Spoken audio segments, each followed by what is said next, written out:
जय हिंद साथियों, स्वागत है आपका हमारे YouTube channel Path to Excel में। साथियों, इस चैप्टर में हम लोग साउंड की बात करेंगे। साउंड से रिलेटेड डिफरेंट फिनोमिनन्स हैं, जैसे पिच हो गई, फ्रीक्वेंसी हो गई, एम्पलीट्यूड हो गई। इन सारी चीज़ों के बारे में बात करेंगे। ऑडिबल रेंज ऑफ साउंड के बारे में बात करेंगे, इंफ्रासोनिक अल्ट्रासोनिक के बारे में बात करेंगे, मैक स्पीड के बारे में बात करेंगे और साथ ही साथ डॉपलर इफेक्ट के बारे में भी बात करेंगे। तो वीडियो थोड़ा सा लंबा होगा, लेकिन एक सिंगल वीडियो में ही पूरा साउंड आपका खत्म हो जाएगा। ठीक है, मतलब आपकी साउंड नहीं चली जाएगी, पूरा साउंड चैप्टर खत्म हो जाएगा। ठीक है, पूरा साउंड की जो इंट्रिकेसीज है, फाइनर पॉइंट्स हैं, साउंड के इफेक्ट कैसे होते हैं, अलग अलग स्पीड कैसी हो जाती है, अलग वेलोसिटी, टेम्परेचर बढ़ने पे, एम्पलीट्यूड टेम्परेचर बढ़ने पे, हाइट बढ़ने पे, ह्यूमिडिटी बढ़ने पे, तो ये सारी चीज़ें हमने डिस्कस की है इस चैप्टर में। ज़्यादा देर न करते हुए हम लोग जंप करते हैं अपने कंटेंट पे। तो इस स्लाइड में हम लोग साउंड की कुछ चर्चा कर लेते हैं, साउंड का कुछ फाउंडेशन देख लेते हैं। इसके बाद साउंड की कैरेक्टरिस्टिक्स, साउंड की क्वालिटी और साउंड से रिलेटेड कुछ और फिनोमिनन देखेंगे।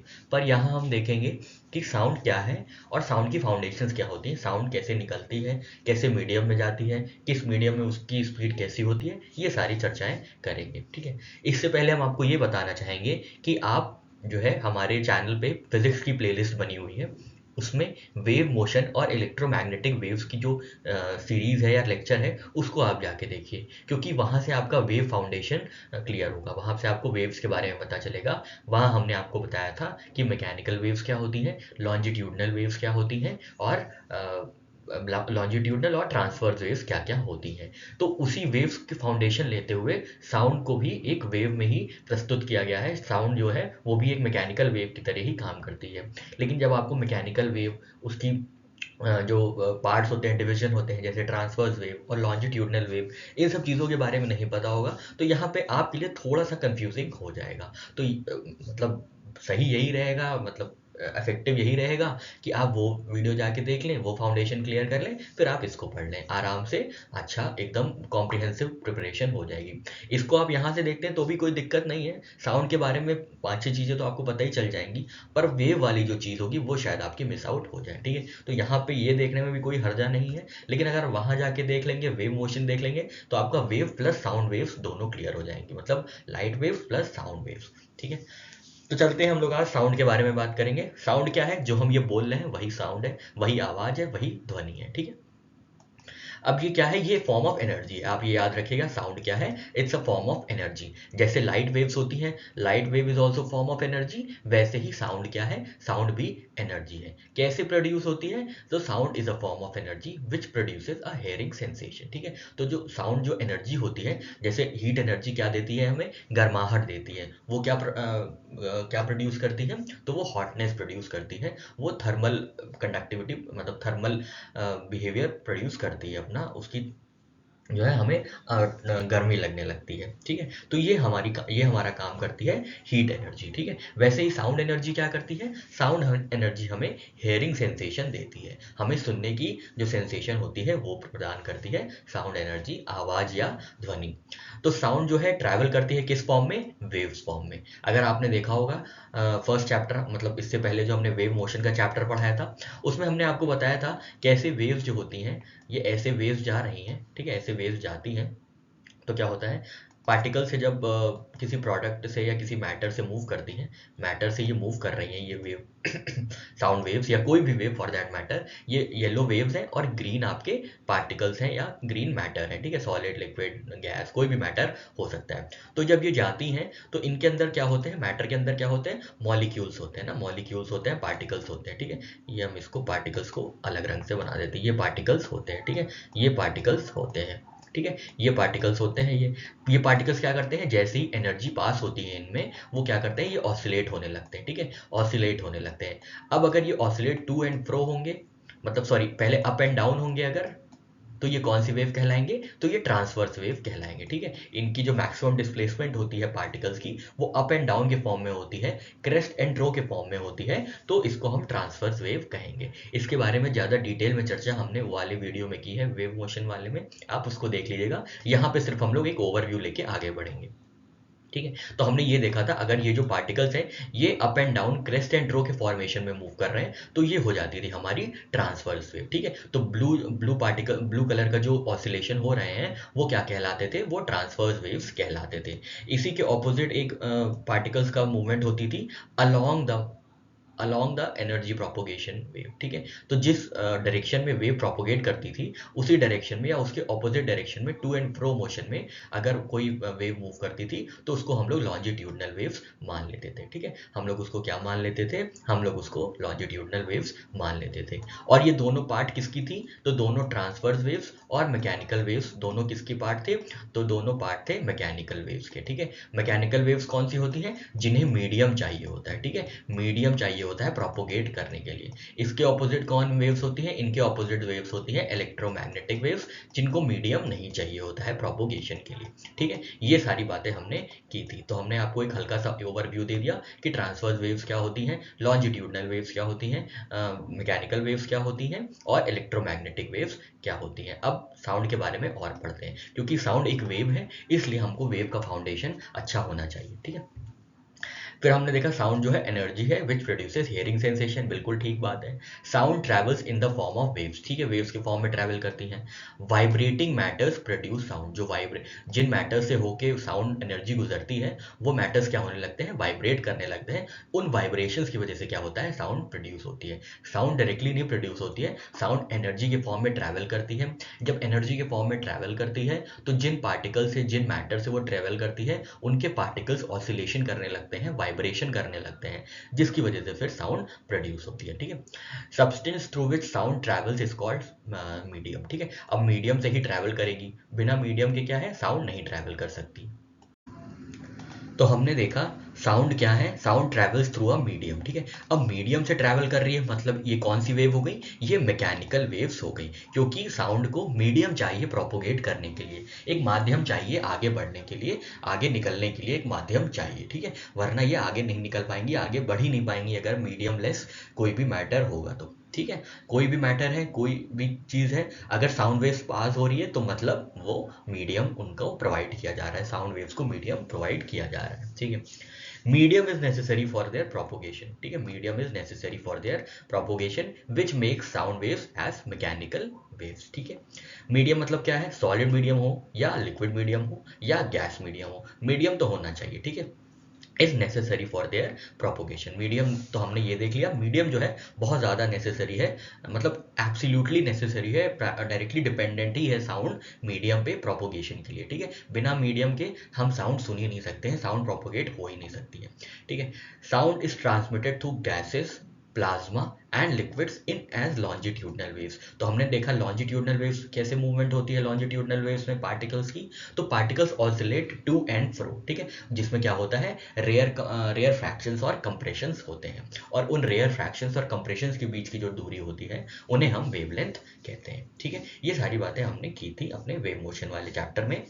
यहाँ पे हम ये देखते हैं कि ये लॉन्जिट्यूडनल वेव्स की तरह भी ट्रैवल करती हैं, साथ ही साथ सॉलिड में ये जो साउंड वेव्स हैं ये कैसे ट्रैवल करती हैं, बोथ लॉन्जिट्यूडनल वेव्स की तरह भी और ट्रांसवर्स वेव की तरह भी। मतलब जो पार्टिकल्स ऑसिलेट होते हैं सॉलिड के एंड साउंड एनर्जी पास होने के बाद वो कैसे ऑसिलेट होते होंगे, तो वो टू एंड फ्रो भी होते होंगे और वो अप एंड डाउन मतलब क्रेस्ट एंड ट्रो भी फॉर्म करते होंगे, रेयर फ्रैक्शन और कंप्रेशन भी फॉर्म करते होंगे, क्रेस्ट और ट्रो भी फॉर्म करते होंगे। ठीक है, ये हमारी चर्चा हुई साउंड के वेव्स की नेचर के बारे में। साउंड वेव्स कैसी है, मैकेनिकल वेव है, मैकेनिकल के साथ साथ कैसी है, लॉन्जिट्यूडनल भी हैं और ट्रांसवर्स भी हैं। लॉन्जिट्यूडनल कहाँ पे हैं, तो लॉन्जिट्यूडनल गैसेस, लिक्विड्स और प्लाज्मा में है sound waves.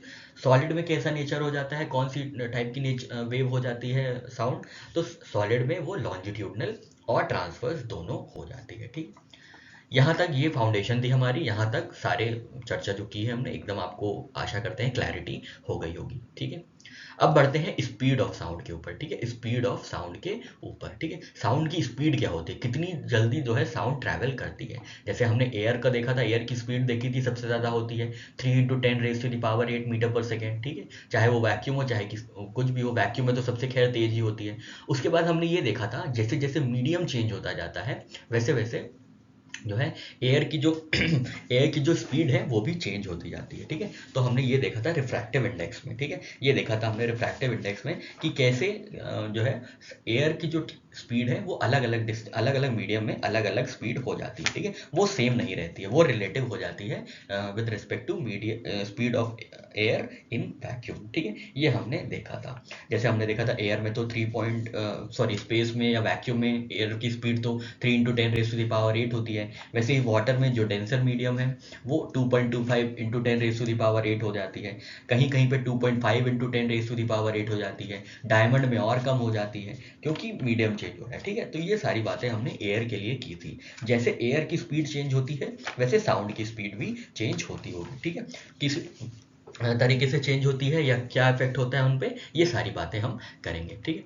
Sound speed depends upon nature of the medium through which it propagates. तो जिन माध्यमों से वो गुजर रही है, साउंड वेव गुजर रही है, ध्वनि गुजर रही है, उस पर डिपेंड करता है कि उनका माध्यम क्या है। जिस तरीके का माध्यम होगा, जिस तरीके का मीडियम होगा, उसी तरीके की क्या है वेलोसिटी होगी या स्पीड होगी साउंड की। Sound speed varies in different mediums, obvious सी बात है, डिफरेंट मीडियम्स का नेचर अलग अलग होता है। सॉलिड क्या है, कंप्रेस्ड मीडियम है, जहाँ पे जो पार्टिकल्स हैं, जो मॉलिक्यूल्स हैं, बहुत आपस में नज़दीक नज़दीक एकदम ठसाठस भरे हुए हैं, ज़्यादा गैप नहीं है, तो इसमें क्या होगा, स्पीड ऑफ साउंड बहुत ज़्यादा होगी। उसी तरीके से लिक्विड में क्या होता है, मॉलिक्यूल्स दूर दूर होते हैं, ठीक है, दूर दूर होने की वजह से क्या होता है, वाइब्रेशन जो साउंड एनर्जी जो पास होती है ड्यू टू वाइब्रेशन वो धीरे हो जाती है, ठीक है। उसी तरीके से गैस मीडियम अलग नेचर का है, गैस में और दूर दूर बहुत दूर दूर मॉलिक्यूल्स होते हैं, तो एक मॉलिक्यूल से दूसरे मॉलिक्यूल्स तक वाइब्रेशन पहुंचने के लिए, वाइब्रेशन मतलब यहाँ पे क्या है, साउंड एनर्जी मूवमेंट हो रही है, मूवमेंट में है, तो साउंड एनर्जी एक मॉलिक्यूल से दूसरे मॉलिक्यूल पहुंचने में बहुत टाइम लगाती है, ठीक है। तो उसलिए स्पीड ऑफ साउंड जो है गैस में और कम हो जाती है, ठीक है। यहाँ पे देख लेते हैं, यही बात लिखी हुई है, साउंड प्रोपोगेट्स वेरी स्लो इन गैस, ठीक है। वेरी स्लो इन गैस क्यों, हम आपको तीन अलग अलग चीज बता देते हैं। ये सॉलिड है, ये हम एस मान ले रहे हैं, ठीक है, ये सॉलिड है, ये लिक्विड है, नीला पानी है, ठीक है, ये लिक्विड है, ठीक है, और ये गैस है, ठीक है, ये गैस है, ठीक है, ये मान लीजिए गैस है, ठीक है। अब क्या हुआ है, अब इनका हम जरा वो बना देते हैं जल्दी से मॉलिक्यूल्स, ठीक है, इनके मॉलिक्यूल्स बना देते हैं। इनके मॉलिक्यूल्स एकदम जुड़े जुड़े होते हैं ना सॉलिड के, एकदम नज़दीक नज़दीक होते हैं, ठीक है, नज़दीक नज़दीक हो रहे हैं, ये खूब नज़दीक नज़दीक सॉलिड है, इनके वो हैं, इनके थोड़ा थोड़ा दूर है,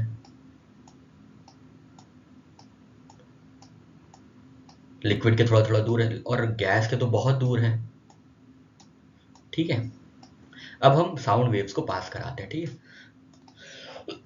माफ कीजिएगा, साउंड वेव्स को पास कराते हैं, ठीक है। अब साउंड वेव्स ये पास हो रही हैं, यहाँ से आई, पहले सॉलिड में पास हुई, ठीक है, सॉलिड में पास हुई, तो कैसे क्या मूवमेंट होगा इनका, तो जो सबसे ऊपर वाला मॉलिक्यूल है वो वाइब्रेट करने लगा, ठीक है, सबसे ऊपर वाला मॉलिक्यूल क्या हुआ, वाइब्रेट करने लगा, ठीक है, वाइब्रेशंस होने लगे।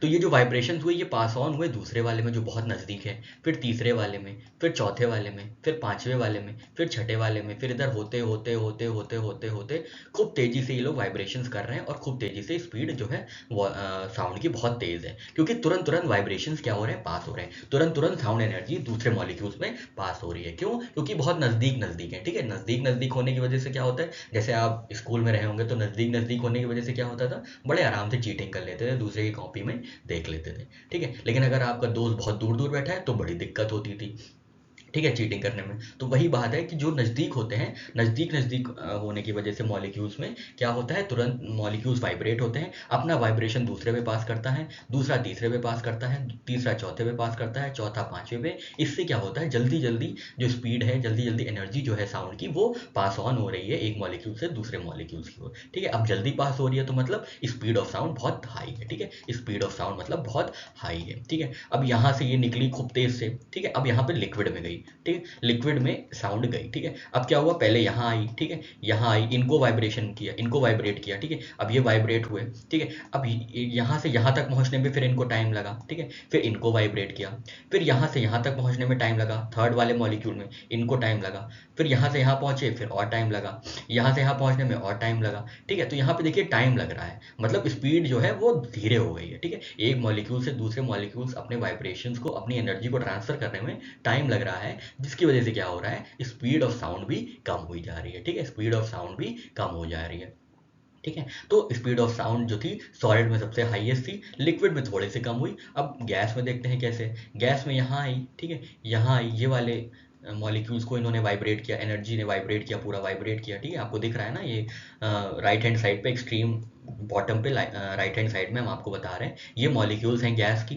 ठीक है। 3 ही मॉलिक्यूल हैं इनके पास, ठीक है, दूर दूर है बहुत। तो यहाँ से यहाँ तक पहुँचने में बहुत टाइम लग गया। फिर इनको वाइब्रेशन हुआ, इनको वाइब्रेशन ट्रांसफर किया, इन्होंने वाइब्रेशन रिसीव किया, फिर यहाँ से यहाँ तक पहुँचने में और टाइम लग गया। तो इससे क्या हुई, स्पीड और स्लो हो गई, ठीक है। स्पीड और क्या हुई, स्लो हो गई। तो स्लोवेस्ट हो जाती है गैस में, ठीक है। तो ये आपका एक कॉन्सेप्ट था, हमने कोशिश की है कि आपको थोड़ा विजुअली आपको बताया जाए कि कैसे स्पीड ऑफ साउंड मैटर करती है अलग अलग मैटर्स में, ठीक है।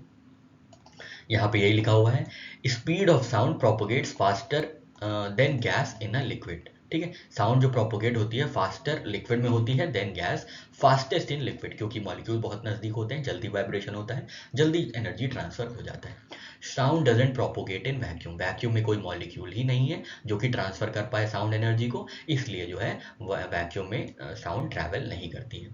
Sound speed in steel is 15 times more to speed of sound in air. क्यों, क्योंकि एयर क्या होता है, एयर एक तरह से की गैस है, गैस में क्या होता है बहुत स्लो स्पीड होती है। स्टील क्या है, स्टील बहुत सॉलिड बॉडी होगी जिसमें मॉलिक्यूल बहुत नज़दीक नज़दीक होते हैं, जिसकी वजह से स्पीड बहुत ज़्यादा हाई रहती है। साउंड डिपेंड्स अपॉन टेम्परेचर, ठीक है। साउंड अब क्या होता है, टेम्परेचर पे भी डिपेंडेंट होता है, ठीक है। तो ये सिंपल सी कुछ चीज़ें हैं, इफेक्ट होगा टेम्परेचर का, हम देखेंगे इफेक्ट, प्रेशर का देखेंगे, ह्यूमिडिटी का देखेंगे और डेंसिटी का देखेंगे कि साउंड इन चीज़ों के बदलने पे कैसे कैसे रिएक्ट करती है, कैसे कैसे चेंज होती है। तो बस ये याद रखिए, increase in temperature results to increase in the speed of sound. कैसे, देखिए यहाँ पे ये सॉलिड है, यहाँ पे हमने ये ग्रीन कलर का सॉलिड बनाया था। अब इसको क्या किया हमने, इसको क्या किया इसको हमने हीट प्रोवाइड कर दी, ठीक है। हीट प्रोवाइड कर दी मतलब इसका टेम्परेचर बढ़ा दिया। टेम्परेचर बढ़ाने से क्या होगा, इनके जो मॉलिक्यूल्स हैं वो और ज़्यादा स्पीड से वाइब्रेट करने लगे, और ज़्यादा स्पीड से वाइब्रेट करने लगे मतलब और ज़्यादा स्पीड से साउंड ट्रैवल करने लगी सॉलिड में, ठीक है। तो इसका यही मतलब होता है, in summer season the speed of sound is more than that of winter season, ठीक है। क्यों, क्योंकि समर में क्या होता है, टेम्परेचर हाई होता है, टेम्परेचर हाई होता है जिसकी वजह से मॉलिक्यूल जो होते हैं वाइब्रेशन में आ जाते हैं। अब ऑलरेडी मॉलिक्यूल वाइब्रेशन में है तो साउंड एनर्जी जो उन्हें रिसीव हो रही है वो ऑलरेडी वाइब्रेटरी मोड में है, तो वो बहुत जल्दी आगे ट्रांसफर कर देंगे दूसरे मॉलिक्यूल को। तो इसलिए क्या होता है, टेम्परेचर बढ़ाने से साउंड की जो स्पीड है वो भी बढ़ जाती है। नेक्स्ट है ह्यूमिडिटी का क्या रोल रहता है। Humidity of air plays a very important role in the speed of air. जो speed of air sound speed in humid air is more than that of dry air. क्यों, क्योंकि humid air में ज़्यादा molecules होते हैं, ज़्यादा air packets में ज़्यादा लिक्विड मॉलिक्यूल्स होते हैं, ठीक है। लिक्विड मॉलिक्यूल ज़्यादा होते हैं तो लिक्विड में क्या होगा, लिक्विड ह्यूमिडिटी आपको पता है ना, हमने आपको ह्यूमिडिटी का कॉन्सेप्ट बताया था, हल्का सा आपको बता देते हैं यहाँ पे क्या होता है। ये ह्यूमिडिटी मान लीजिए, ये कोई दूसरा कलर लेते हैं आप, हाँ ये लेते हैं, ठीक है। ये एक एयर पैकेट है, ठीक है, ये 2 एयर पैकेट है। इसमें क्या है, इसमें वाटर मॉलिक्यूल्स है, ठीक है, इसमें वाटर मॉलिक्यूल्स है, इसमें क्या है, वाटर मॉलिक्यूल्स, एक सेकेंड, हाँ ये, ठीक है, ये वाटर मॉलिक्यूल्स हैं इसमें, ठीक है, वाटर मॉलिक्यूल्स। रेड वाले स्क्वायर में आप देखिए कि वाटर मॉलिक्यूल्स ब्लू कलर के हमने बनाए हैं, ठीक है। एक ये है, ठीक है, एक ये है, ठीक है।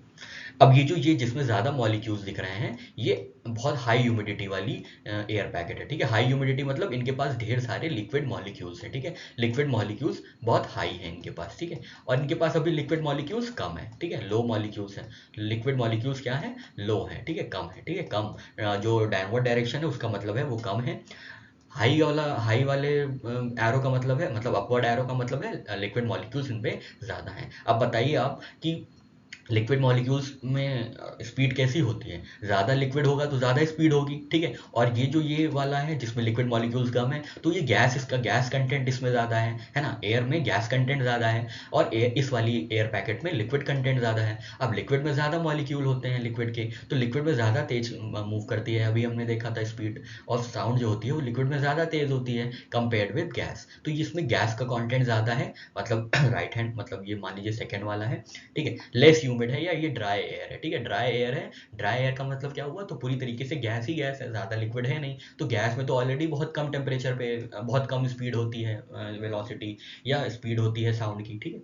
और जहाँ पे लिक्विड कंटेंट ज़्यादा होगा कंपेयर्ड विद गैस, तो वहाँ पे ज़्यादा स्पीड होगी। तो इसीलिए ह्यूमिड एयर में क्या होता है, ह्यूमिड एयर में जो स्पीड होती है वो ज़्यादा होती है, और सेकेंड वाला जो ड्राई एयर है उसमें जो है स्पीड कम होती है। ठीक है साथियों, आशा करते हैं आपको ये कॉन्सेप्ट समझ में आ गया होगा। अब स्पीड ऑफ साउंड की इफेक्ट देखते हैं, कहाँ कहाँ पे किस प्रकार इफेक्ट करते हैं अलग अलग डायमेंशंस में। तो यहाँ पे देखिए एक टेबल दी हुई है, speed of sound in different mediums, अलग अलग मीडियम में कैसे स्पीड डिफर करती है, ठीक है। एयर में कितनी स्पीड है, 331 मीटर पर सेकेंड, याद रखिएगा 331 metre per second eight 0 degree. उसी एयर को अगर बढ़ा दिया गया, टेम्परेचर उसका बढ़ा दिया गया, तो उसका टेम्परेचर बढ़ाने से क्या हुआ, स्पीड भी बढ़ गई। हमने देखा था कि टेम्परेचर बढ़ाने से क्या होता है, वाइब्रेटरी मोड में आ जाते हैं मॉलिक्यूल्स, जिसकी वजह से और ज़्यादा इफेक्टिव ट्रांसमिशन होता है साउंड एनर्जी का, ठीक है। उसके बाद हम लिक्विड के बारे में देखते हैं, ये दोनों लिक्विड हैं। देखिए हाइड्रोजन में क्या है, 25 डिग्री सेंटीग्रेड पर हाइड्रोजन की जो स्पीड है, हाइड्रोजन में जो स्पीड है साउंड की, वो 1284 मीटर पर सेकेंड है। उसी तरीके से सी वाटर में क्या है, 25 डिग्री सेंटीग्रेड में 1531 मीटर पर सेकेंड है, ठीक है, सी वाटर में, क्योंकि इसमें सॉल्ट कॉन्टेंट्स हैं। सॉल्ट कॉन्टेंट क्या होते हैं, सॉलिड हो जाते हैं, जो कि इफेक्टिव ट्रांसमिशन करते हैं साउंड का, ठीक है। अब ये तीनों सॉलिड हैं, ठीक है। देखिए सॉलिड में भी अलग अलग टेम्परेचर पे अलग अलग क्या है, अलग अलग स्पीड है, ठीक है। एल्यूमिनियम में जो एकदम हार्ड सॉलिड है उसमें 6420 metre per second, 6420 metre per second speed है साउंड की, 6420 मीटर पर सेकेंड साउंड की स्पीड है। आयरन में कम है, लगभग 6000 है, ठीक है, लगभग 6000 5950 मीटर पर सेकेंड है। और स्टील में भी लगभग 6000 5960 मीटर पर सेकेंड है, ठीक है। एल्यूमिनियम 25 डिग्री पे और आयरन एंड स्टील 25 डिग्री पे, दोनों के भी अलग अलग स्पीड है, ठीक है। तो इवन मीडियम सॉलिड मैटर में भी अलग अलग टेम्परेचर पे अलग अलग स्पीड है, मतलब सेम टेम्परेचर पे सॉरी अलग अलग स्पीड है, ठीक है। ये आप नहीं कह सकते कि सॉलिड में कांस्टेंट स्पीड रहेगी, अलग अलग सॉलिड में अलग अलग स्पीड रहेगी। ये डिपेंड करता है उनकी डेंसिटी पे और उनकी इलास्टिसिटी पे, ठीक है। ये सारी बातें हम लोग आगे नेक्स्ट स्लाइड्स में देखेंगे।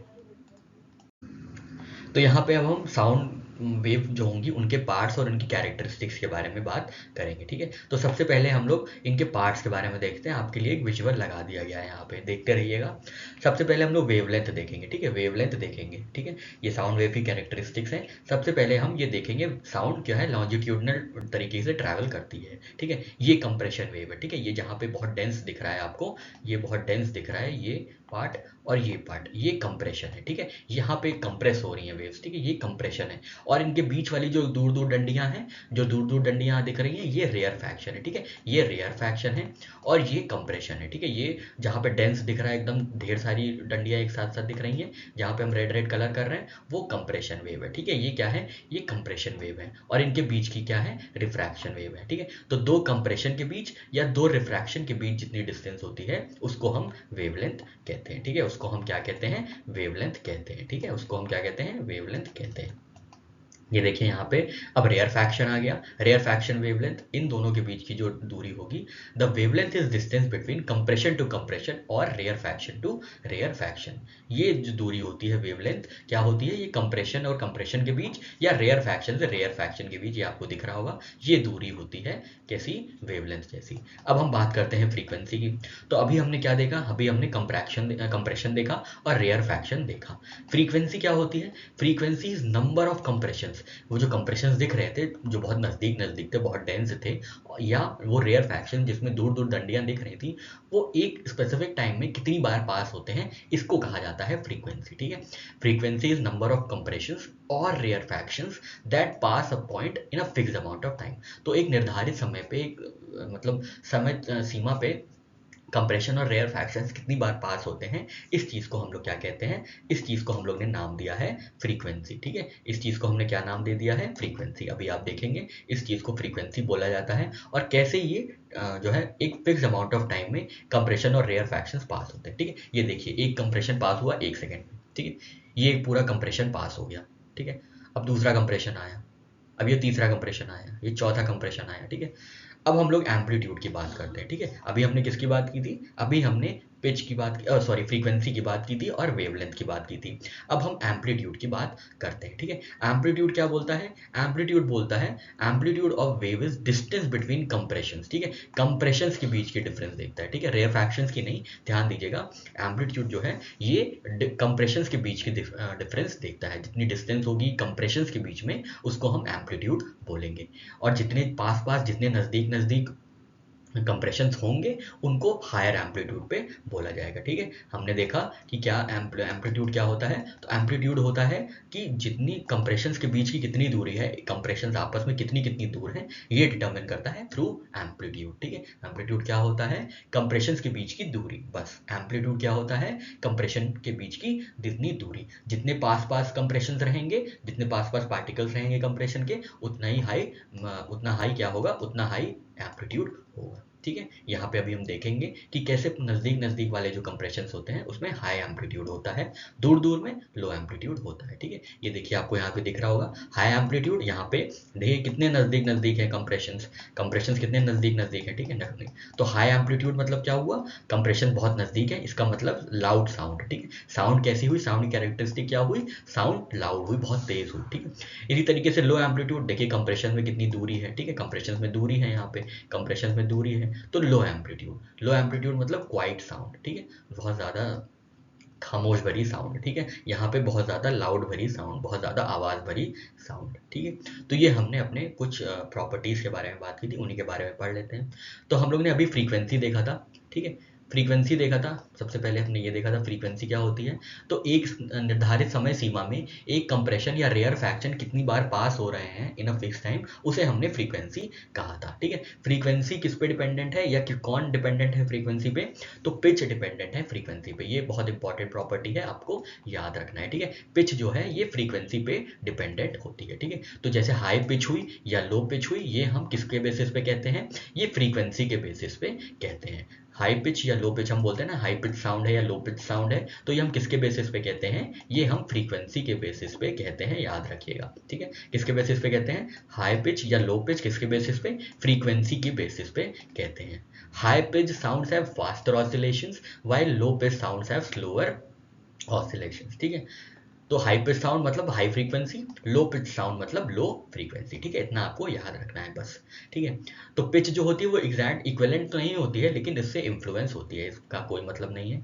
Can only be determined if frequency is clear and consistent, ठीक है। ये एक सब्जेक्टिव प्रॉपर्टी होती है, ठीक है, ये याद रखिएगा, ये एक सब्जेक्टिव प्रॉपर्टी होती है, ठीक है। पिच क्या होता है? सब्जेक्टिव प्रॉपर्टी होती है, ठीक है। तो पिच के बारे में हमने क्या देखा? हाई पिच लो पिच किस पे डिपेंड करेगा? फ्रीक्वेंसी पे। फ्रीक्वेंसी कैसी होगी? हाई फ्रीक्वेंसी या लो फ्रीक्वेंसी, ठीक है। High frequency high pitch, low frequency low pitch, ठीक है। अब अलग अलग फ्रीक्वेंसीज लोग अलग अलग परसीव करते हैं, अलग अलग पिच परसीव करते हैं, ठीक है, जिसकी वजह से पिच जो है एक सब्जेक्टिव प्रॉपर्टी हो जाती है, एक व्यक्तिगत प्रॉपर्टी हो जाती है। किसी इंसान को वही आवाज़ जो है हाई पिच लग सकती है और वही किसी इंसान को लो पिच लग सकती है। मान लीजिए कोई वृद्ध व्यक्ति है, कोई बूढ़ा व्यक्ति है, उसको बहुत छोटी सी आवाज़, हल्की सी आवाज़ उसे बहुत तेज़ लगेगी, हाई पिच लगेगी। वही कोई जवान आदमी है, वही आवाज़ जो लो हाई पिच लग रही थी वृद्ध आदमी को, वो उस जवान आदमी को या छोटे बच्चे को लो फ्रीक्वेंसी लगेगी। तो पिच क्या है? एक सब्जेक्टिव क्वालिटी हो जाती है। उसके बाद एम्पलीट्यूड की बात करते हैं। एम्पलीट्यूड हमने देखा था, एम्पलीट्यूड क्या होता है? डिस्टेंस बिटवीन कंप्रेशंस, ठीक है। कंप्रेशंस में क्या डिफरेंस होता है, कितना डिफरेंस होता है, यही हमारा एम्पलीट्यूड हो जाता है, ठीक है। इससे क्या पता चलता है? रिलेटिव लाउडनेस या सॉफ्टनेस ऑफ साउंड, ठीक है। यहाँ पे हमें फ्रीक्वेंसी में क्या पता चल रहा था? हमें पिच का पता चल रहा था। अब हमें लाउडनेस या सॉफ्टनेस के बारे में पता चल रहा है, ठीक है। लाउडनेस या सॉफ्टनेस, बहुत हाई एम्पलीट्यूड है तो हमने देखा था ये लाउड वॉइस होगी, ठीक है। ये हमने देखा था, यहाँ पे हम कुछ और लगाते हैं, ये भी नहीं काम कर रहा है, ये वाला भी नहीं काम, शायद ये वाला काम कर, नहीं ये वाला भी नहीं काम कर रहा है, ठीक है। चलिए यहाँ पे खैर ये देखिए, यहाँ पे हम आपको ये दिखा रहे हैं कि हाई एम्पलीट्यूड मतलब लाउड वॉइस, ठीक है। लो एम्पलीट्यूड मतलब क्वाइट वॉइस, मतलब सॉफ्ट वॉइस, ठीक है। तो यहाँ पे एम्पलीट्यूड क्या डिटरमिन करता है? लाउडनेस या सॉफ्टनेस ऑफ साउंड। और एम्पलीट्यूड को मेजर कैसे किया जाता है? तो डेसिबल्स में किया जाता है। तो आपसे हो सकता है पूछ ले कि पिच को कैसे मेजर किया जाता है। तो पिच अगर डिपेंडेंट है फ्रीक्वेंसी पे, फ्रीक्वेंसी कैसे मेजर होती है? हर्ट्स में मेजर होती है, तो हर्ट्स में पिच भी मेजर की जाएगी। उसी तरीके से एम्पलीट्यूड में आपसे पूछ लिया जाए तो एम्पलीट्यूड जो है वो डेसिबल्स में मेजर किया जाता है, ठीक है, एम्पलीट्यूड को डेसिबल्स में मेजर किया जाता है। Higher amplitudes correspond to louder sounds, हमने देखा ये हायर एम्पलीट्यूड मतलब लाउडर साउंड्स यहाँ हमने विजुअल्स में देखे थे, ठीक है, while lower amplitude correspond to quieter sounds. Higher amplitude मतलब क्या है, कंप्रेशन के बीच जो दूरी है वो बहुत कम है, ठीक है, कंप्रेशन के बीच जो दूरी बहुत कम है जिसकी वजह से हाई एम्पलीट्यूड हुआ है, मतलब हाई साउंड या लाउडर साउंड हो गई है। लोअर एम्पलीट्यूड मतलब दूर दूर है कंप्रेशन और क्वाइट साउंड है, ठीक है। तो ये हमने बात की पिच के बारे में, एम्पलीट्यूड के बारे में, और अब हम बात करते हैं टिम्बर के बारे में। ये बहुत इंपॉर्टेंट क्वालिटी है क्योंकि ये टिम्बर ही है जो हमें पता लगाता, जो हमसे जो जिसके थ्रू हम पता करते हैं कि साउंड अलग अलग कैसे है। मतलब कुत्ते जब भौंक रहे होते हैं तो हम कैसे डिस्टिंग्विश कर लेते हैं, कैट जब माऊ माऊ बोल रही होती, म्याऊ म्याऊ मतलब बिल्लियाँ, वो हम कैसे डिटर्मिन कर लेते हैं। अपने दोस्तों की आवाज़ हम कैसे डिटर्मिन कर लेते हैं। आप कभी आँख में पट्टी बांध के कोई बोल रहा होगा तो आप बता देंगे ये वाला दोस्त है आपका, ये वाला दोस्त है आपकी, ठीक है। तो ये आप कैसे कर पाते हैं, क्योंकि टिम्बर की वजह से, ठीक है। रिफर्स टू यूनिक फील और कलर ऑफ साउंड। तो इन जो टिम्बर होती है वो क्या होती है, वो यूनिकनेस होती है वॉइस की। जैसे आप पता लगा लेंगे अरिजीत सिंह ने कौन सा गाना गाया है, सोनू निगम ने कौन सा गाया है, रफ़ी साहब ने कौन सा गाया है, मुकेश साहब ने कौन सा गाया है, ठीक है। ये सब आप पता लगा लेंगे ड्यू टू टिम्बर, ठीक है। तो आप ये याद रखिए टिम्बर जो होता है वो हमेशा डिफ्रेंशिएट करने में, साउंड्स को डिफ्रेंशिएट करने में हमारी मदद करती है, ठीक है। जैसे आप बता लेंगे कि पियानो की कौन साउंड है, गिटार की कौन सी साउंड है, आपके दोस्त की कौन सी साउंड है, बिल्ली की कौन सी मियाऊ है, ठीक है। ये सारी चीज़ें हमें टिम्बर के थ्रू पता चलती हैं, ठीक है। तो टिम्बर का क्या काम होता है, डिफ्रेंसिएशन ऑफ साउंड का, ठीक है। बस हमें साउंड डिफ्रेंशिएट कर लेनी होती है इससे टिम्बर के माध्यम से, ठीक है। तो यहाँ पे हमने किसके किसके बारे में बात की, पिच के बारे में, जो कि डिपेंडेंट है फ्रीक्वेंसी से। High pitch high frequency, low pitch low frequency. पर पिच एक सब्जेक्टिव प्रॉपर्टी है, किसी को हाई लग सकती है, किसी को लो लग सकती है। दूसरी प्रॉपर्टी जो हमने देखी थी वो एम्पलीट्यूड की देखी थी। एम्पलीट्यूड क्या होता है, डिस्टेंस बिटवीन कंप्रेशंस। ज़्यादा डिस्टेंस है तो लो एम्पलीट्यूड हुआ और क्वाइट साउंड हो गई। कम डिस्टेंस है, नज़दीक नज़दीक है कंप्रेशंस, तो क्या हुआ, हाई एम्पलीट्यूड हुआ और लाउड साउंड हो गई। उसके बाद हमने देखा था एम्पलीट्यूड को डेसिबल्स में मेजर किया जाता है। फिर हमने जो बहुत इंपॉर्टेंट क्वालिटी देखी थी वो टिम्बर की क्वालिटी देखी थी। टिम्बर क्या बोलता है, टिम्बर ये बोलता है कि हम अलग अलग लोगों की आवाज़ या अलग अलग चीज़ों की आवाज़ हम कैसे डिस्टिंग्विश करेंगे, ठीक है। हमें पता है कि रफ़ी साहब की आवाज़ कौन सी थी, हमें पता है सोनू निगम साहब की आवाज़ कौन सी है, अरिजीत सिंह साहब की आवाज़ कौन सी है, ये सारी। और हमारे फेवरेट जगजीत सिंह साहब की आवाज़ कैसी थी, क्या बेहतरीन गज़ल गाते थे वो, ठीक है। कभी आपको मौका मिले और समय हो आपके पास तो सुनिएगा उनकी गज़लें। इतनी इतनी ठहराव भरी गज़लें होती हैं कि बहुत आनंद आ जाता है, ठीक है। चलिए खैर वो तो अलग बात हो गई, हमारे टॉपिक से अलग हो गई। तो यहाँ पे हमने पिच, एम्पलीट्यूड और टिम्बर की बात की। अभी लास्ट स्लाइड में हम लोग ने क्या डिस्कस किया था, पिच या frequency, amplitude and then timbre या टोन क्वालिटी। अब हम लोग डिस्कस करेंगे कि स्पीड ऑफ साउंड जो होती है, स्पीड ऑफ साउंड जो होती है, साउंड की स्पीड होती है वो कैसे वैरी करती है अलग अलग मीडियम्स में। साथ ही साथ ये देखेंगे टेम्परेचर बढ़ाने पे, ह्यूमिडिटी बढ़ाने पे या डेंसिटी बढ़ाने पे, प्रेशर बढ़ाने पे, इन सब चीज़ों का क्या इफेक्ट होता है स्पीड ऑफ साउंड पे, ठीक है। तो सबसे पहले देख लेते हैं फैक्टर्स क्या होते हैं अफेक्टिंग स्पीड, ठीक है। तो इलास्टिसिटी एक चीज़ है जो अफेक्ट करती है साउंड की स्पीड को, और दूसरी डेंसिटी, ठीक है।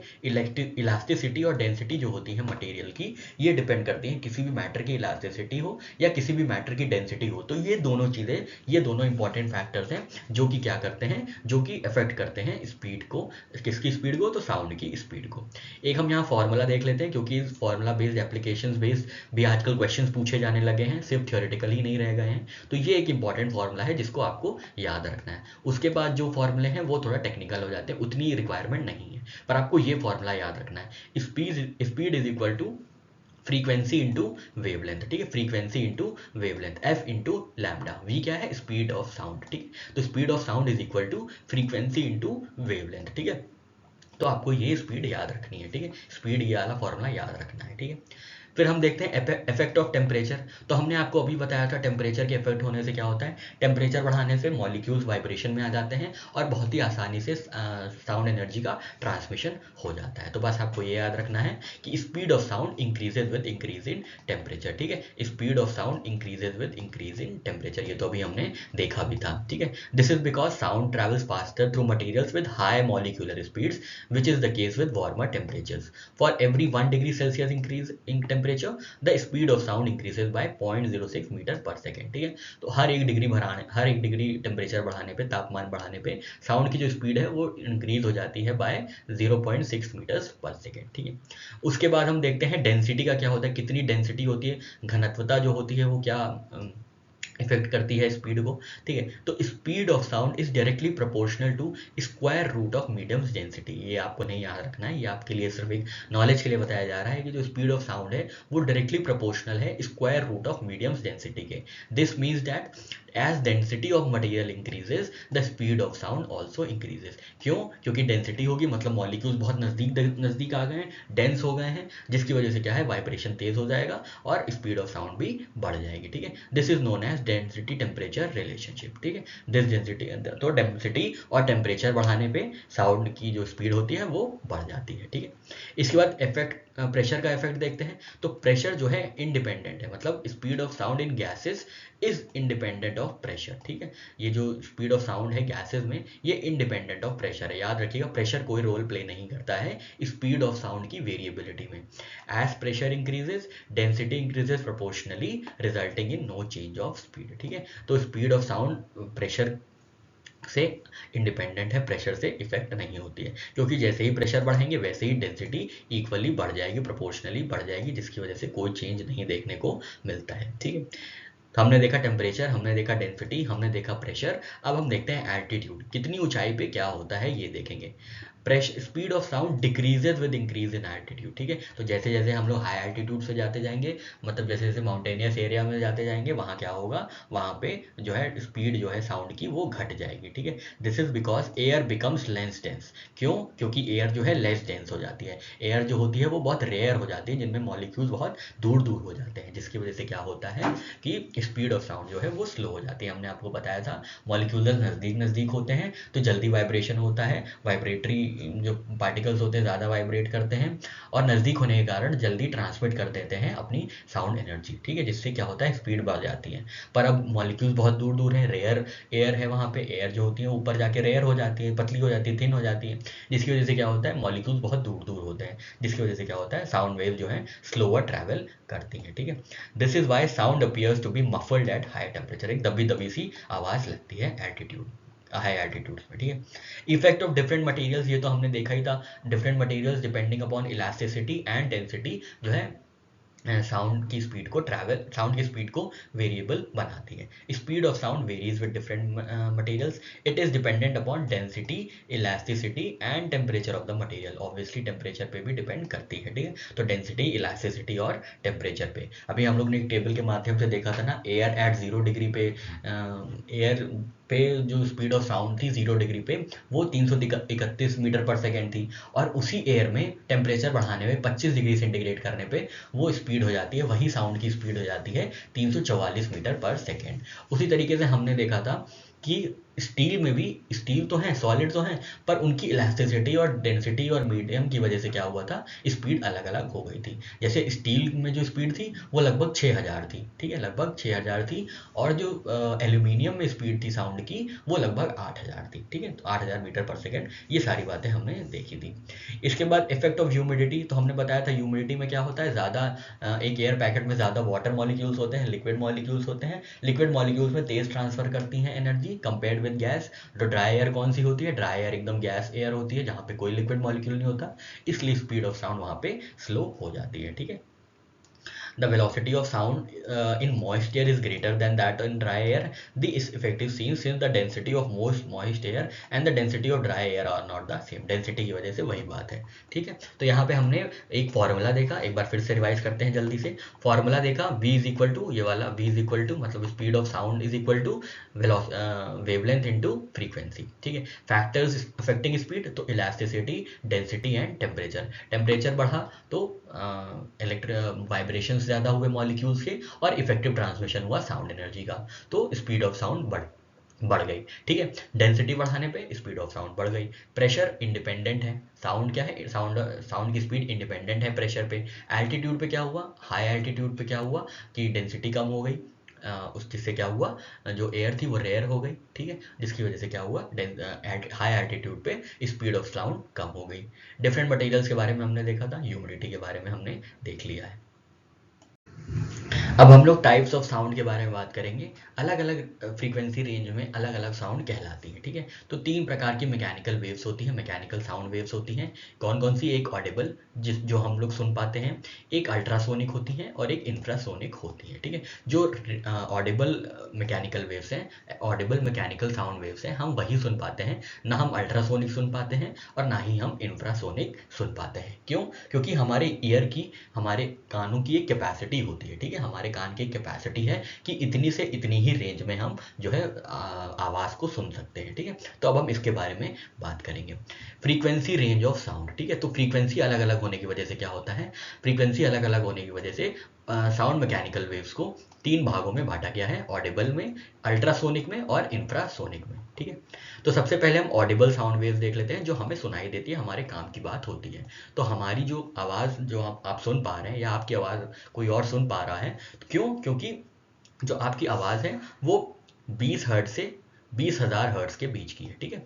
20 हर्ट्ज से 20,000 हर्ट्ज या 20 किलो हर्ट्ज के बीच की के बीच ये फ्रीक्वेंसी है आपकी, ठीक है। याद रखिएगा क्या है? फ्रीक्वेंसी है। फ्रीक्वेंसी पे क्या डिपेंडेंट होती है? फ्रीक्वेंसी पे पिच डिपेंडेंट होती है, ठीक है। ये हमने अभी थोड़ी देर पहले ही पढ़ा था, ठीक है। यहाँ पे सिर्फ आपको रिवाइज करवाना था, ठीक है।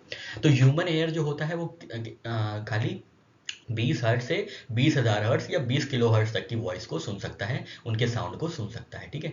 साउंड्स अबव 20 किलो हर्ट्ज या 20,000 हर्ट्ज या बिलो 20 हर्ट्ज ये नहीं सुना जाता है, ठीक है। ये नहीं सुन सकता है। Audible range of frequency varies with person from person and is also varies with age of person, ठीक है। तो ये तो हम जानते ही हैं कि छोटे बच्चे जो होते हैं ज़्यादा सुन लेते हैं, उनकी जो हियरिंग पावर होती है, हियरिंग पावर बहुत स्ट्रांग होती है। जबकि बुढ़ापे में वृद्ध व्यक्ति बहुत ऊंचा सुनते हैं, सुन नहीं पाते हैं, जोर से बोलना पड़ता है, ठीक है।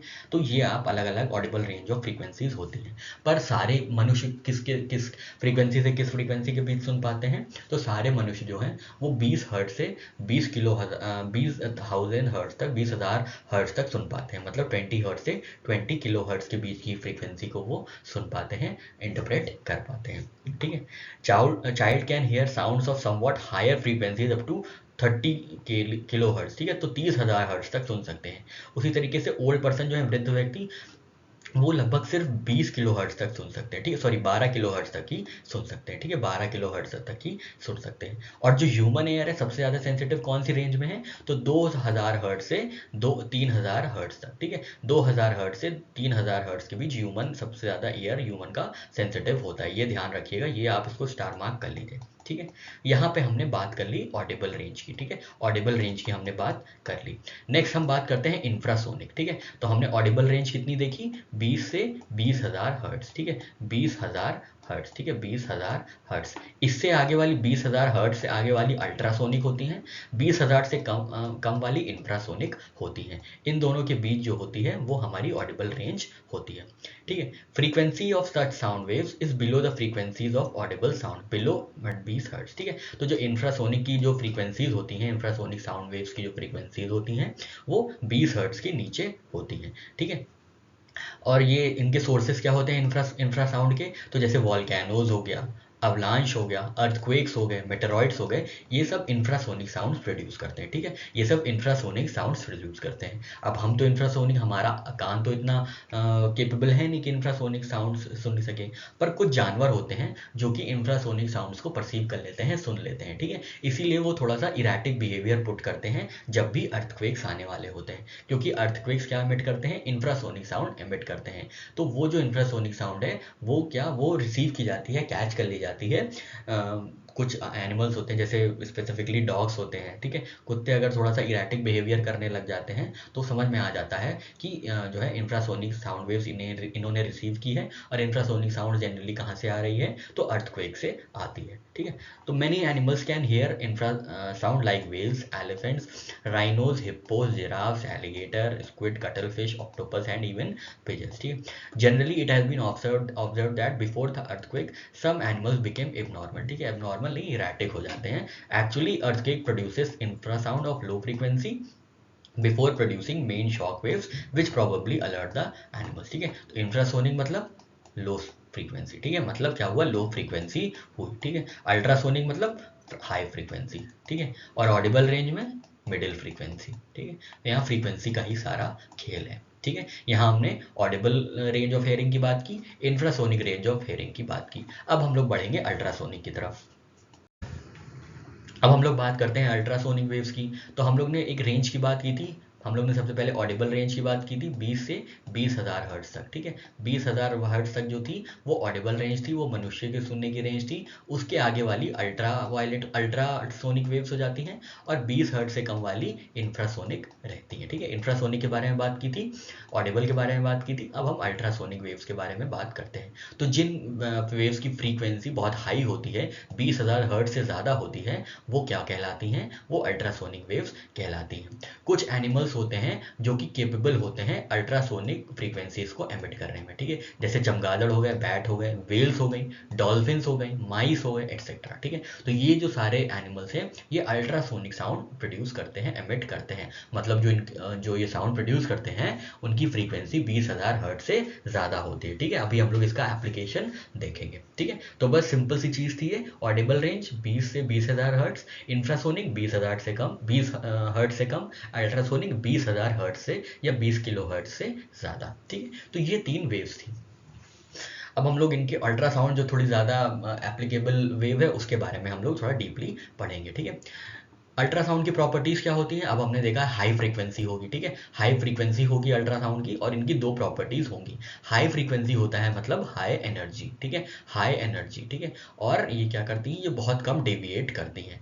The ultrasound can travel along a well defined straight path, it doesn't bend appreciably at the edges of an obstacle because of it small wavelength. ठीक है, small wavelength, high energy, high frequency. ठीक है, जिसकी वजह से क्या होता है, स्मॉल वेवलेंथ होने की वजह से क्या होता है, ये डेविएशन कम हो पाता है, इनका जो बेंडिंग ऑफ लाइट है, बेंडिंग ऑफ साउंड वेव्स है, वो बहुत कम हो पाती है। ठीक है, तो ये प्रॉपर्टीज आपको एकदम दिमाग में रखनी है। ठीक है, ये प्रॉपर्टीज आपने याद रखनी है। ठीक है, अब एप्लीकेशंस देख लेते हैं अल्ट्रासोनिक वेव्स का। तो एक डॉग विसल होती है जिसको गैल्टन विसल कहते हैं, that's emit ultrasound use for training and calling dogs. तो जैसे सीटी बजा के बुलाते हैं ना डॉग्स को, तो वो जो सीटी बजती है वो अल्ट्रासोनिक वेव्स होती है। ठीक है, वो अल्ट्रासोनिक वेव्स होती है जो सीटी बजती है, जिसको गैल्टन विसल कहते हैं, जिस हिसाब से उनको कुत्तों को ट्रेन किया जाता है।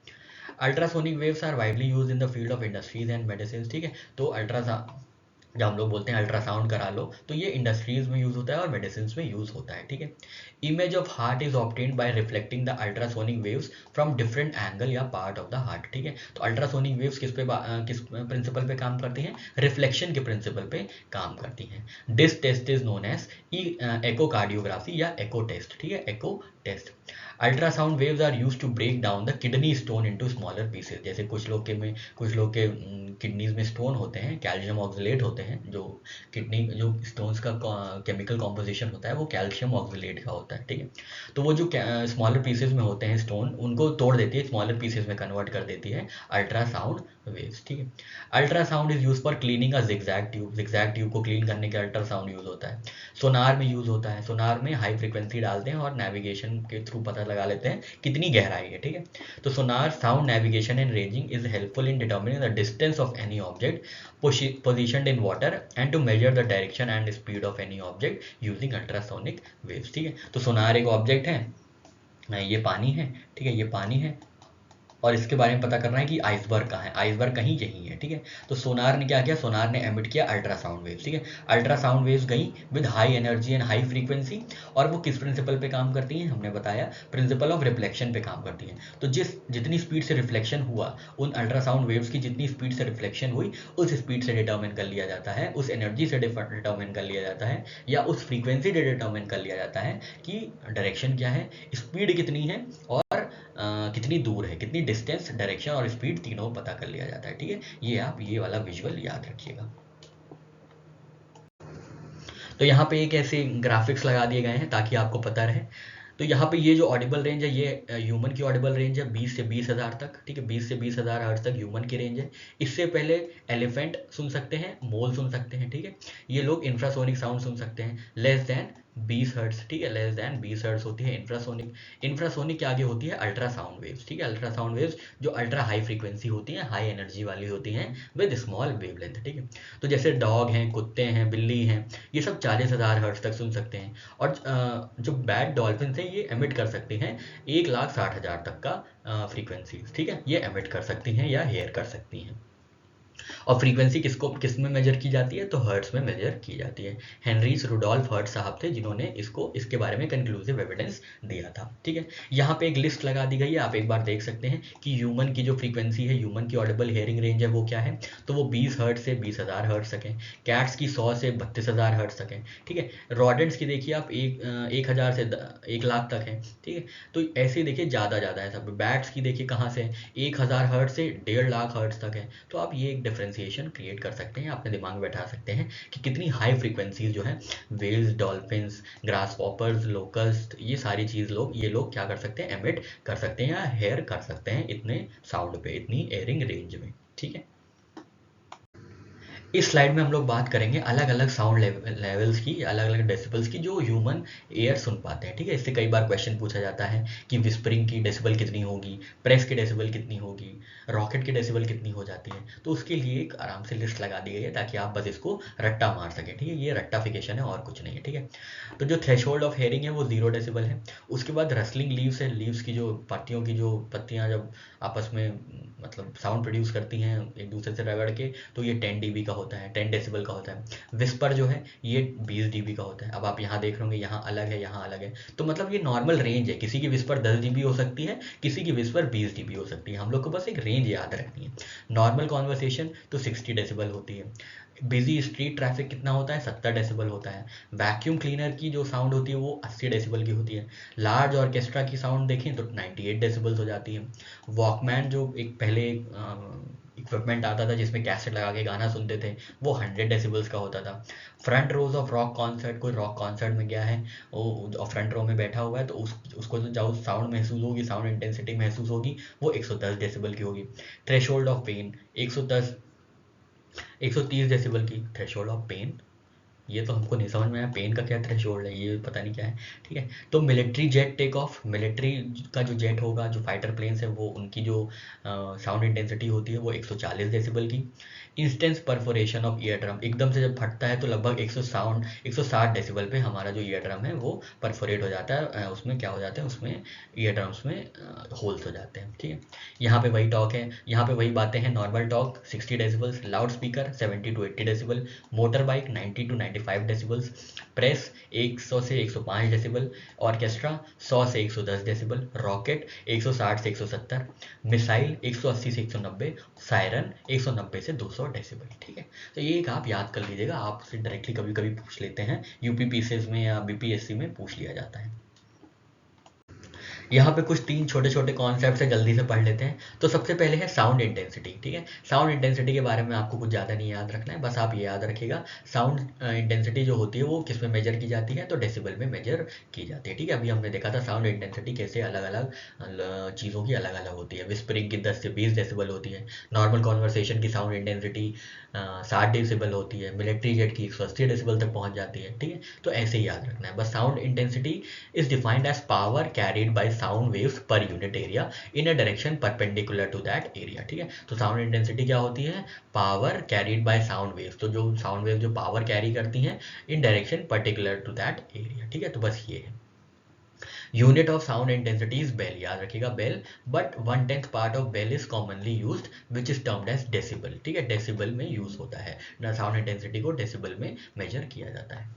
नेक्स्ट कॉन्सेप्ट पे आते हैं, एको कॉन्सेप्ट है। एको क्या होता है, एको मतलब होता है कि जैसे आप कोई आवाज़ बोलेंगे और वो आपको अपनी ही आवाज़ सुनाई दे, गूंज जो होती है वो एको होती है। ठीक है, तो गूंज क्यों होती है, क्योंकि साउंड वेव्स का रिफ्लेक्शन होता है। ठीक है, अब रिफ्लेक्शन कब होगा कि कब आपको सुनाई पड़ेगा, ये थोड़ी सी बातें हैं, इनके बारे में बात कर लेते हैं। An echo is a sound or sounds caused by reflection of sound waves from a surface back to listener is known as echo। ठीक है, गूंज क्या होती है, आप कहीं पे चिल्ला रहे हैं और आपको फिर से रिफ्लेक्ट होकर वही आवाज़ सुनाई दे, ये होती है गूंज। ठीक है, impulse of sound remains in existence for 0-1 second in mind. ठीक है, so to clear echo there must be time interval of at least 0.1 second between original sound and reflected sound। ठीक है, तो जो दूरी है या टाइम इंटरवल है वो लगभग 0.8 सेकंड का होना ही चाहिए, इससे कम होगा तो आवाज़ रिफ्लेक्ट ही नहीं कर पाएगी। ठीक है, तो रिफ्लेक्ट करना बहुत ज़रूरी है। तो आपको 2 चीज़ देखनी है एको में, एक तो ये देखना है कि टाइम पीरियड क्या हो और डिस्टेंस कितना हो। ठीक है, टाइम पीरियड कितना होना चाहिए, 0.01 सेकेंड से ज़्यादा होना चाहिए। 0.10 सेकेंड से कम होगा तो रिफ्लेक्शन का टाइम मिल ही नहीं पाएगा। पाएगा, रिफ्लेक्शन का टाइम नहीं मिल पाएगा तो एको नहीं हो पाएगी, ठीक है, एको आवाज़ नहीं हो पाएगी। इसके बाद हम दूरी देखते हैं, दूरी कितनी होनी चाहिए, तो लगभग 16.5 मीटर डिफरेंस होना चाहिए उस सरफेस से जहाँ से ऑब्जर्वर बोल रहा है, ठीक है, ये ऑब्जर्वर है, मान लीजिए ये ऑब्जर्वर है और ये बोल रहा है, इसके बीच की दूरी 16.5 मीटर होनी चाहिए, लगभग 17 मीटर होनी चाहिए, अन्यथा क्या होगा, साउंड रिफ्लेक्ट नहीं कर पाएगी, ठीक है। तो 0.10 सेकेंड टाइम चाहिए, दूरी कितनी चाहिए ऑब्जर्वर से और रिफ्लेक्टेड सरफेस से, तो ये होना चाहिए 17 मीटर, लगभग 16.5 meter to hear a clear echo, ठीक है। तो बस आपको इसमें दो चीज़ रख लेनी है, एको कब होगा, गूंजेगी आवाज़ कब, जब आवाज़ के बोलने में और रिफ्लेक्टेड साउंड के में जो टाइम इंटरवल है वो 0.8 सेकेंड से ज़्यादा होना चाहिए। और दूसरी बात ये है कि साउंड जिस सरफेस से रिफ्लेक्ट होके आएगी और जो साउंड जहाँ से एमिट हो रही है, तो साउंड एमिटर से साउंड रिफ्लेक्टेड के बीच जो दूरी होनी चाहिए, रिफ्लेक्टेड सरफेस के बीच जो दूरी होनी चाहिए वो 17 मीटर होनी चाहिए। अगर 15 मीटर होगी तो नहीं हो पाएगा, तब साउंड रिफ्लेक्ट नहीं कर पाएंगे, ठीक है। तो ये हमारा जो कॉन्सेप्ट था, ये हमारा एको का कॉन्सेप्ट था। इसके बाद मार्क नंबर की बात कर लेते हैं। मार्क नंबर क्या है, it is the ratio of speed of body to the speed of sound in an surrounding medium, ठीक है। तो मार्क नंबर जनरली एयरक्राफ्ट में यूज होता है, ठीक है, एयरक्राफ्ट में यूज होता है मार्क 1 मार्क 2। ये क्या बताता है, स्पीड ऑफ बॉडी मतलब एयरक्राफ्ट की स्पीड कितनी है with respect to speed of sound in surrounding medium. जैसे speed of sound in air कितनी होती है, लगभग 331 मीटर पर सेकेंड होती है, ठीक है। तो अब उसके बेसिस पे कितना स्पीड ऑफ ऑब्जेक्ट है, जो कोई भी एयरप्लेन ट्रैवल कर रहा होगा 331 के बेसिस पे, 331 के रिस्पेक्ट में उसकी कितनी ऑब्जेक्ट की स्पीड है, इसको मैक लेवल कहते हैं, मैक नंबर कहते हैं। अब 3 तरीके के सब मैक नंबर्स होते हैं। तो सब सोनिक एयरक्राफ्ट जहाँ पे क्या होता है, जो स्पीड है, ऑब्जेक्ट की स्पीड है, ये कम है स्पीड ऑफ साउंड से, मतलब 331 से कम स्पीड होगी स्पीड ऑफ एयरक्राफ्ट की, ठीक है।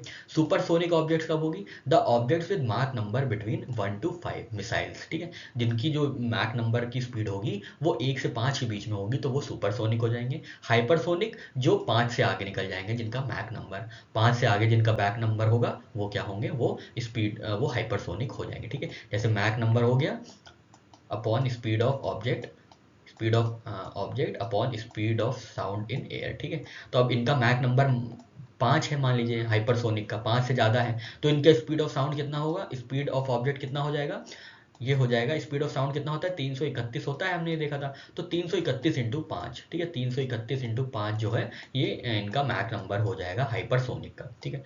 1 से 5 के बीच में जो है सुपरसोनिक हो जाएगा और 1 से कम वाले में सबसोनिक हो जाएगा, ठीक है। अब यहाँ पे हम लोग अल्ट्रासोनिक और सुपरसोनिक के बीच जो डिफरेंस है वो बात कर लेते हैं। तो अल्ट्रासोनिक क्या देखा था हमने, इनकी जो फ्रीक्वेंसीज होती हैं वो 20 किलोहर्ट्ज से ज़्यादा होती है, ठीक है, 20 किलोहर्ट्ज से ज़्यादा फ्रीक्वेंसी वाली साउंड्स को हम अल्ट्रासोनिक वेव्स बोलते हैं। सुपरसोनिक क्या है, सुपरसोनिक बस स्पीड ऑफ ऑब्जेक्ट है travelling with respect to speed of air. तो स्पीड ऑफ एयर मतलब speed of sound in air में जो भी है, साउंड की स्पीड जो एयर में है उसके बेसिस पे कितनी तेज स्पीड ऑफ ऑब्जेक्ट है, ये डिटरमिन करता है सुपरसोनिक। इसका फ्रीक्वेंसी से कोई मतलब नहीं है, ठीक है, इसका फ्रीक्वेंसी से कोई मतलब नहीं है, not related to frequency. It refers to speed greater than sound of speed in air, ठीक है। तो जितनी भी साउंड होगी, स्पीड एयर की स्पीड होगी एयर में, उसके बेसिस पे सुपरसोनिक डिपेंड किया जाता है। अल्ट्रासोनिक का यूसेज कहाँ है, हमने देखा था मेडिकल इमेजिंग में, सोनार में और क्लीनिंग एप्लीकेशंस में। सुपरसोनिक जनरली बस मिसाइल्स, एयरक्राफ्ट्स और शॉक वेव्स प्रोड्यूस करने के लिए यूज किया जाता है। अल्ट्रासोनिक क्या है, high frequency sound, short wavelength, ठीक है। सुपरसोनिक में ऐसा कोई मसला नहीं है। अल्ट्रासोनिक को यूज किया जाता है डिटेक्शन एंड इमेजिंग में, क्लीनिंग में, ये सब हमने देखा था। ये खाली हाई स्पीड ट्रैवल के लिए यूज होते हैं सुपरसोनिक। अल्ट्रासोनिक जो है ये थ्रू एयर, थ्रू वाटर और सॉलिड पास होते हैं, और जो सुपरसोनिक है ये मेनली एयर में कंसिडर किया जाता है, ठीक है। तो यहाँ पे रेशियो दिया हुआ है, ये हमने देखा था मैक नंबर। 1 से कम है तो सबसोनिक, 1 के बराबर है तो ट्रांससोनिक, 1 से ज़्यादा है तो सुपरसोनिक, 1 और 5 से ज़्यादा है तो हाइपरसोनिक, ठीक है। ये हमने सारी बातें देखी थी। अब हम लोग लास्ट में अपने साउंड के चैप्टर के एकदम अंतिम पार्ट पे आ गए हैं। यहाँ पे हम डॉपलर इफेक्ट देखेंगे। डॉपलर इफेक्ट क्या होता है? बस चेंज इन फ्रीक्वेंसी होता है, ठीक है। Change in frequency of sound या लाइट। अभी हम लोग साउंड की बात कर रहे हैं तो साउंड पे ही रहते हैं। तो change in frequency of sound, जब साउंड की फ्रीक्वेंसी चेंज होती है तो क्या होता है, तब डॉपलर इफेक्ट काम में आता है, क्योंकि हर एक चीज़ जो है साउंड प्रोड्यूस करती है, ठीक है। अब साउंड प्रोड्यूस करती है तो यहाँ पे देखिए ये फिगर आपको दिख रहा है कि ये जो व्हीकल है ये साउंड अलग अलग जगह से अलग अलग फ्रीक्वेंसी में प्रोड्यूस कर रही है, ठीक है। अब हम मान लीजिए यहाँ पे इसको ऑब्जर्व कर रहे हैं तो हमें यहाँ ज़्यादा फ्रीक्वेंसी मिलेगी, यहाँ हम कर रहे हैं तो यहाँ पे कम फ्रीक्वेंसी मिलेगी, ठीक है। यहाँ पे हम हैं तो हमें यहाँ पे ज़्यादा फ्रीक्वेंसी मिल रही है, यहाँ पे दूर हो जाएंगे तो कम फ्रीक्वेंसी मिलेगी। तो यही होता है Doppler effect, change in frequency of sound. बस आप ये याद रखिएगा, change in frequency of sound को क्या कहते हैं? डॉपलर इफेक्ट कहते हैं, ठीक है। ये फिनोमिनन क्या है? Waves emitted by sound by source moving towards an observe are compressed. Observer की तरफ जा रहे हैं, ये ऑब्जर्वर है, ये मान लीजिए ऑब्जर्वर है, तो इसकी तरफ जो वेव्स जा रही हैं वो कंप्रेस हो जाएंगी, और जो इनकी तरफ ये दूर होती जा रही हैं तो ये क्या होंगी? ये जब ऑब्जर्वर दूर हो गया है तो ये लोअर फ्रीक्वेंसी हो जाएगी, लोअर फ्रीक्वेंसी हो जाएगी। जब पास है तो हायर फ्रीक्वेंसी रहेगी, ठीक है। तो सारा खेल खाली फ्रीक्वेंसी का है। Frequency changes in frequency leads to Doppler effect, ठीक है। इफेक्ट ऑफ मूवमेंट्स, अब क्या होगा कि अगर जैसे यहाँ पे कोई ऑब्जर्वर है, ये कार जा रही है, तो जब उसकी तरफ कार आती जाएगी तो ब्लू शिफ्ट होगी, ठीक है। ब्लू शिफ्ट होगी as the source approaches the observer, ठीक है,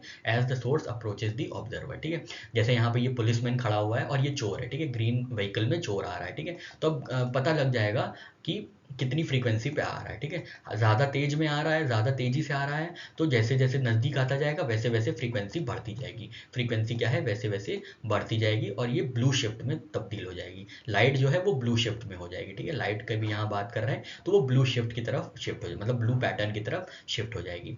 जैसे ही दूर चली गई वो फ्रीक्वेंसी कम हुई तो वो डिक्रीज फ्रीक्वेंसी हो जाएगी, लीडिंग टू रेड शिफ्ट, ठीक है। रेड शिफ्ट हो जाएगी लाइट में as source moves away from the observer. इसका एप्लीकेशंस क्या है? तो जो भी कोई साउंड है, कोई साउंड एमिटिंग ऑब्जेक्ट है, जैसे कोई बहुत दूर तारा है वो साउंड प्रोड्यूस कर रहा है, ठीक है। तो जैसे जैसे वो नज़दीक आता जाएगा अर्थ के, वैसे वैसे फ्रीक्वेंसी बढ़ती जाएगी। जैसे जैसे दूर जाता जाएगा वैसे क्या है? फ्रीक्वेंसी घटती जाएगी, ठीक है। तो ये एस्ट्रोनॉमी में इसका एप्लीकेशन है। रेडार में है, मेडिकल इमेजिंग में है, अल्ट्रासाउंड में है, ठीक है। अल्ट्रासाउंड पता लगा लेता है कि कहाँ पे कौन सा पत्थर है या कौन सा स्टोन है हमारी किडनी में। क्यों? क्योंकि अल्ट्रासाउंड वेव्स जाती हैं, रिफ्लेक्ट होके जाती हैं, ज़्यादा तेज़ से रिफ्लेक्ट होंगी, ज़्यादा फ्रीक्वेंसी होगी, मतलब पता चल जाएगा कितना बड़ा है या कितना दूर है, कितना छोटा है। ये सारी चीज़ें एप्लीकेशन में पता चल जाती हैं, ठीक है। और एस्ट्रोनॉमी में तो हमने आपको बात बताई थी कि कोई एक दूर तारा है वो एमिट कर रहा है साउंड, तो वो कैसे होगा, और कोई तारा नज़दीक है तो वो कैसे एमिट करेगा, ठीक है। तो ये हमारा आखिरी हिस्सा था। इसके बाद एक और पार्ट बचा है बस, डॉपलर इफेक्ट कहाँ कहाँ काम नहीं करेगा ये देख लेते हैं। ये कुछ केसेस हैं, 5 केसेस हैं जहाँ पे डॉपलर इफेक्ट काम नहीं करेगा, ठीक है। जब सोर्स और ऑब्जर्वर दोनों ही स्टेशनरी हो तब क्या है? तब तो फ्रीक्वेंसी चेंज ही नहीं होगी, कोई फ्रीक्वेंसी शिफ्ट ही नहीं होगा, इसलिए क्या है? डॉपलर इफेक्ट नहीं काम करेगा, ठीक है। नो फ्रीक्वेंसी शिफ्ट अकर्स, ठीक है, नो फ्रीक्वेंसी शिफ्ट अकर्स, जिसकी वजह से कोई भी डॉपलर इफेक्ट नहीं काम करेगा। Source and observer move at the same speed and direction. अब कोई जो सोर्स है, ऑब्जर्वर है, एक ही डायरेक्शन में मूव कर रहे हैं, एक ही साथ मूव कर रहे हैं, तो कैसे चेंज इन फ्रीक्वेंसी मेजर की जाएगी? तो इसलिए फ्रीक्वेंसी बदलेगी नहीं, नो रिलेटिव मोशन है, ठीक है, कोई रिलेटिव मोशन ही नहीं है, फ्रीक्वेंसी नहीं चेंज हुई तो डॉपलर इफेक्ट भी नहीं हुआ। Observer move perpendicular to wave source, ठीक है, ये वेव सोर्स है और ऑब्जर्वर ऐसे आ रहा है, तो इसको कैसे मेजर किया जाएगा, ठीक है, इसका कैसे फ्रीक्वेंसी चेंज मेजर किया जाएगा? तो इसलिए जब observer moves perpendicular to wave source तब भी क्या है? डॉपलर इफेक्ट नहीं काम करेगा। Source emits waves in vacuum, अब वैक्यूम में है तो ट्रैवल ही नहीं कर पाएंगी, ठीक है, वैक्यूम में है तो ट्रैवल ही नहीं कर पाएंगे, तो सारी बात ही खत्म, चेंज इन फ्रीक्वेंसी ही नहीं हो पाएगी। Source is emitting in all directions equally, ठीक है, तो कोई जैसे कोई ये स्पीकर है, ये चारों दिशाओं में अपना साउंड बिखेर रहा है, ठीक है, तो क्या है? इसमें भी हम नहीं मेजर कर पाएंगे चेंजेस इन फ्रीक्वेंसी। फ्रीक्वेंसी का चेंज होना ही डॉपलर इफेक्ट की फंडामेंटल लाइन है, ठीक है, that's a long and short of Doppler effect, कि चेंज इन फ्रीक्वेंसी होना चाहिए। जब तक फ्रीक्वेंसी नहीं चेंज होगी तब तक क्या है? तब तक जो है डॉपलर इफेक्ट काम में नहीं आएगा। ठीक है साथियों, यहाँ हमारा पूरा साउंड का चैप्टर खत्म होता है। नेक्स्ट वीडियो में हम लोग साउंड के प्रीवियस ईयर क्वेश्चंस करेंगे, जैसे छत्तीसगढ़ पीसीएस में आया हो, यूपी पीसीएस में हो, यूपीएससी में हो, एनडीए में, सीडीएस में, आरआरबी में। तो कोशिश करेंगे खूब ढेर सारा प्रश्नों का संग्रह लिया जाए और उनको अपने जो यहाँ पे कॉन्सेप्ट आज बिल्ड किए गए हैं उनको टेस्ट किया जाए। ठीक है साथियों, हम लोग अगले वीडियो में मिलेंगे प्रीवियस ईयर क्वेश्चंस के साथ। तब तक के लिए खूब मेहनत करिए, आशा है जल्दी से आप सफल हो जाएं और अपने मम्मी पापा को खूब गर्वान्वित महसूस करें। तब तक के लिए साथियों, जय हिंद, जय भारत।